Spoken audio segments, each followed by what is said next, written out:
ব্যথা মানেই কি হার্ট অ্যাটাক? না, চলুন আসল ঘটনাটা কি সেটা একটু ভেঙে বলি। হুট করে বুকে চিনচিনে ব্যথা আর সাথে সাথেই মাথায় একটাই চিন্তা, তাই না? এটা কি হার্ট অ্যাটাক? কিন্তু আসল সত্যিটা শুনলে আপনি হয়তো অবাক হয়ে যাবেন। এমার্জেন্সি রুমে বুকে ব্যথা নিয়ে যত মানুষ ছোটেন তাদের মধ্যে মাত্র 15% ক্ষেত্রে কারণটা সত্যি সত্যি হার্টের কোনো বড় সমস্যা। তাহলে বাকি 85% কি হয়? তাদের বুকে ব্যথার কারণটা আসলে কি? চলুন দেখি। বিশ্বাস করা কঠিন, কিন্তু বেশিরভাগ ক্ষেত্রে প্রায় 42% ক্ষেত্রে এই ব্যথার উৎস কিন্তু হার্ট না, বরং পেট। হ্যাঁ, ঠিকই শুনেছেন। গ্যাস, অ্যাসিডিটি বা হজমের গণ্ডগোলই হচ্ছে বুকে ব্যথার সবচেয়ে কমন কারণ। তারপরে আসে হার্ট বা বুকের মাসেলের সমস্যা।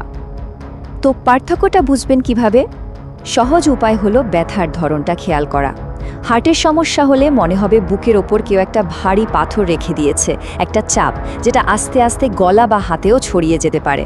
আর অন্য কারণগুলো, সেগুলোর ব্যথা হয় একদম অন্যরকম, অনেকটা ছুঁচ ফোটানোর মতো, ধারালো, যা শ্বাস নিলে বা জায়গাটাতে চাপ দিলে আরও বেড়ে যায়। তাই প্যানিক না করে নিজেকে সহজ 3টে প্রশ্ন করুন। 1 নম্বর, ব্যথাটা কি চাপের মতো নাকি ছুঁচ ফোটানোর মতো? 2 নম্বর, এটা কি ভারী কিছু খাওয়ার পর শুরু হলো নাকি দৌড়ঝাঁপ করার সময়? আর 3 নম্বর, ব্যথাটা কি একটা নির্দিষ্ট জায়গায় হচ্ছে নাকি পুরো বুক জুড়ে ছড়িয়ে পড়ছে?